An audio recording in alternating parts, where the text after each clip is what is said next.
Good morning, students. Today we will start with lesson number 6, Anatomy of Flowering Plants. Anatomy means the study of internal structure of plant. Let us see this now. You have learned the definition of a tissue. Tissue is a group of cells having a common origin and usually performing a common function. So such group of cells is called as a tissue. Now, in a plant, there are different types of tissues. Basically, there are two main types of tissues, and these two types are decided on the capacity of the cells to undergo cell division. The cells which are capable of cell division are called as meristematic cells, and the mature cells are incapable of cell division. So they are called as permanent cells or mature cells because they do not have the capacity of cell division. And the cells which have the capacity of cell division are called as meristematic cells. So first of all, we have to remember these two main types. Meristematic cells, we will see its types afterwards. So they are capable of cell division, and permanent cells, they are incapable of cell division. Further, the permanent cells are divided into two groups based on how many types of cells are present in the tissue. If the tissue is composed of only one type or single type of cells, that means in a tissue all the cells are of the same type, then that is called as a simple permanent tissue. And if the tissue has more than one type of cells, then that is called as complex permanent tissue. More than two, then that is complex type, and only one type of cells, simple permanent tissue. Simple permanent tissue, we are going to learn parenchyma, collenchyma and sclerenchyma. The three main types, we are going to study these in detail. So these three are simple permanent tissues. One more, it's a different type of parenchyma only, that is chlorenchyma, because it contains the chlorophyll, that is why that is called as chlorenchyma. Whereas the complex tissue, xylem and phloem, they are composed of more than one type of cells, and hence they belong to the complex type. Xylem has xylem vessels, tracheids, and phloem has sieve tubes, companion cells. Again, these both complex tissues, we are going to see it in detail. So with this basic flow chart, we are going to study now the meristematic cells and its type. So meristematic cells are the cells which are able to undergo cell division. Now, types of meristems. In that, what are meristems? Meristems are the specialized regions of active cell divisions, because the cells in this are actively undergoing cell division, and such group or such region of meristematic cells, that is called as a meristem. Now, in a plant cell, in a plant, these meristematic cells are present at different places. Now, based on their position, we can have different names for them. Just see the diagram in this. Suppose this is the shoot system, And in this shoot system, this tip portion becomes the apex. This is the shoot apex, and hence this tissue, meristematic tissue, which is present at the apex is called as apical meristem, which is located at the apex, as it is present in the tip or apex of the shoot system. Same way in the roots also, at the tip of the root also such meristematic tissue is present in the root, that is also apical meristem. So in both apical meristem, the first type, its location as per the name, tips of stems and roots. Now what is the function of it? Growth and increases length at tips. So because of this apical meristem, the plant grows lengthwise, or the height of the plant increases, linear growth you can say. This shoot apex will grow taller up. Same way, if it is a root, it will grow deep down into the soil. The second one, that is intercalary meristem. The meristem which occurs between mature tissues is called as intercalary meristems. Now, in this you can see the second one, intercalary meristem. Its location is between the tip and the base of the stem and leaves. Here, this one.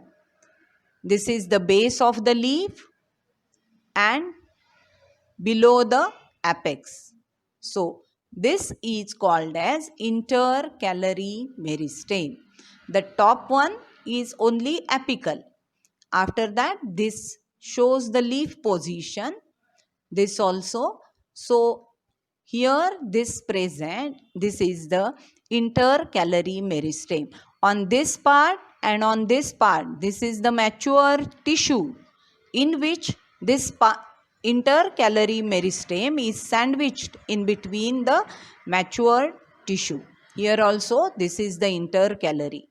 Now its function, again it is responsible for growth, increase length between nodes. In last lesson we have seen that node is a part from where the leaf comes out. That part is called as a node. So distance between length between nodes is increased because of the intercalary meristem. And even in case of monocot plants like grasses, this intercalary meristem is important because we know that the grazing animals eat grasses, and the part which is eaten up by the grazing animals, to regenerate that part, this intercalary meristem is useful. So that way it helps in the growth. Whatever part is lost by grazing animals, because of the grazing animals, that part is regenerated because of the intercalary meristem. The third type is lateral meristem. Sides of the stems and roots. Function again growth, increases diameter. Note the difference here, increases the length, apical meristem. Now, lateral means on both sides. So, on one side and on the other side of the stem, these are lateral meristem. Same way it is present in the root also on both sides. Now, the function of this is the growth occurs, but it increases the diameter, because now it is this much. When this meristematic tissue, lateral meristem, adds new cells, that time the diameter of this stem will increase. So that is the main function of the lateral meristem. So these are the three types: apical, intercalary and lateral meristem depending on the position of the meristematic tissue. Secondly, the meristematic tissue can be classified based on origin. When it originates in the plant growth, when a plant is growing, when the particular tissue is growing or it is developing, based on that there are two types, primary and secondary meristem. Primary meristem, it is important for growth in length, and obviously from here you can see that apical meristem, intercalary meristem, they are helpful growth in length. So these two are the examples of primary meristem. So apical, intercalary, they are the important types of primary meristem. Meristems are clusters of undifferentiated cells. Now, undifferentiated means when the cell undergoes division, it produces similar type of cells which are not differentiated. We know that in plant there are different types of cells. Say xylem is there, phloem is there. So when the normal cell divides, it produces a simple cell. That cell, after differentiation process, undergoes changes and gets modified into the xylem tissue or xylem vessel. That process is called as differentiation. But in primary meristem, the clusters of the cells are undifferentiated. So they are not differentiated in any particular type of cells according to their function. And they occur in the region of new growth of the plant. So here the new growth is taking place because here the new cells are added, the length increases. Intercalary meristem also, the new cells are generated, the internode increases. In case of monocot plants, the eaten up part of the plant is again regenerated. So this is the primary meristem which develops in the early life of the plant cell. So that is called as primary meristem. It appears early in the life of a plant and contributes to the formation of primary plant body, hence the name given primary. Then the secondary one. Secondary meristem is related to this lateral meristem. This lateral meristem is the best example of secondary meristem because in the secondary meristem, the secondary growth occurs and the girth or the diameter of the stem or the root increases. And in the lateral meristem, we are going to study about the vascular cambium and cork cambium. There are the particular tissues, we are going to see them in the next part. They are also called as cylindrical meristems.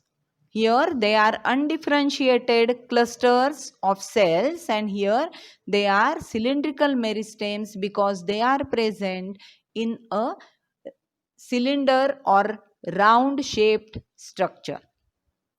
Secondary meristems occur in regions of woody plant where primary growth has ceased, means stopped. So these meristems, they produce woody axis and appear later in the plant life, that is when the primary meristem has stopped growing the growth, that time this meristem develops. So this is called as secondary meristem. So these are the categories of the meristem. Now let us see the next part, that is simple tissues under the heading permanent tissues. So, permanent tissues or permanent cells are newly formed cells become structurally and functionally specialized and lose ability to divide.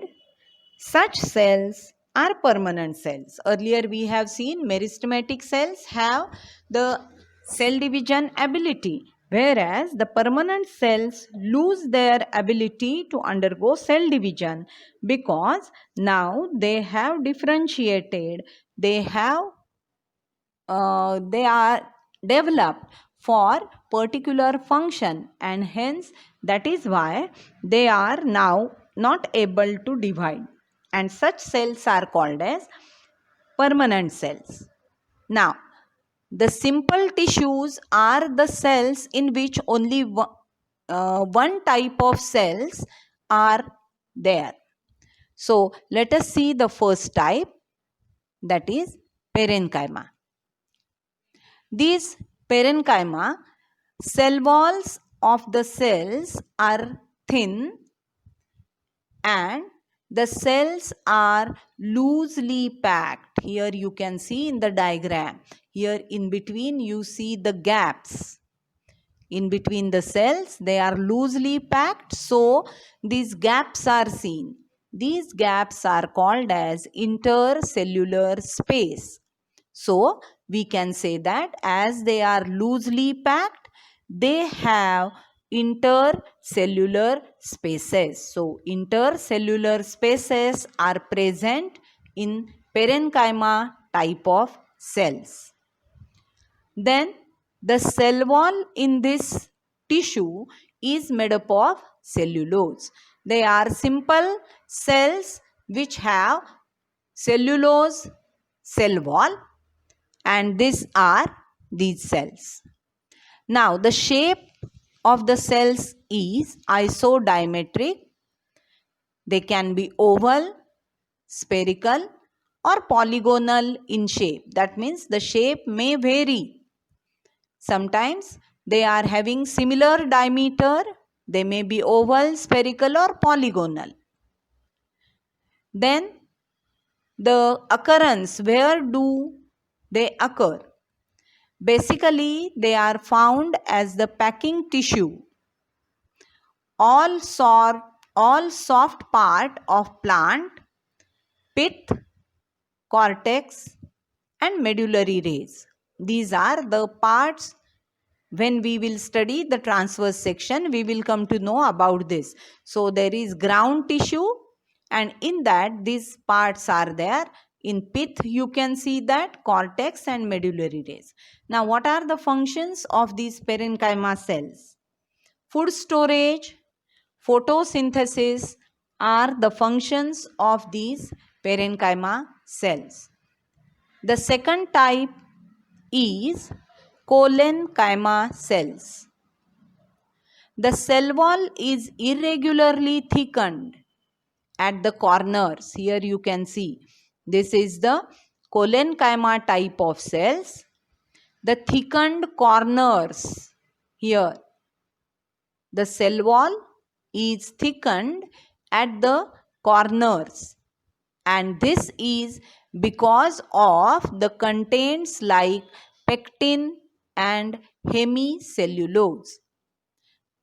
So the difference in parenchyma and collenchyma, here the cell wall is made up of cellulose and here it is made up of pectin and hemicellulose, and uneven thickening is there on this cell wall. Then the very little space between the cells. Here you cannot see much space in this, as you can see this intercellular spaces in loosely arranged parenchyma cells. Here you don't see such spaces in between collenchyma cells. So intercellular spaces absent. They occur in dicot stems, petiole, and beneath the epidermis. They are absent in monocot plants and roots. Function: provide tensile strength, mechanical support, and photosynthesis. The third type is sclerenchyma. These cells are having uniformly thickened walls and there are no intercellular spaces. Totally absent intercellular spaces, but cell walls are thickened. And what is that? That substance is lignin. In additional layer of cell wall composed mainly of lignin is found. So here normal cellulose cell wall, here the cell wall is made up of, apart from cellulose, it is also having thickening of pectin and hemicellulose, and the thickening is more at the corners. And in case of sclerenchyma type, the thickening is of lignin. Shapes may be variable. Two different types of shapes are seen, fibers and sclerids. Here this is a fiber, sclerenchyma fiber. Because it is elongated structure, it is called as a fiber. And this is a more or less rounded structure, this is called as a sclerid. So here thick cell wall you can see and very small lumen or the cavity is present here. Now lignified secondary cell wall is present in them. Intercellular spaces absent. They occur in dicot hypodermis, bundle sheath, pericycle, seed, pulp of fruits. Function is protection from stress and strain and mechanical support. So generally in these sclerids are these sclerids and fibers, or basically you can say these sclerenchyma cells, these are dead cells. They do not have living cytoplasm in their cells, so they are considered as dead cells, whereas parenchyma and collenchyma are living cells.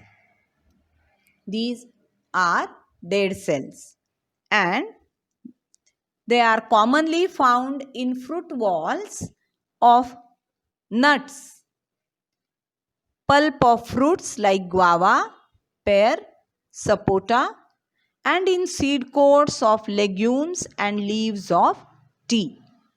So this is all about the simple tissues. Generally the short note is asked on this, or differentiate type of question is asked on this. So please prepare that way. That will be helpful for you. The next part, that is complex tissues, and the next stomata structure and other, that we will see in next part. Thank you.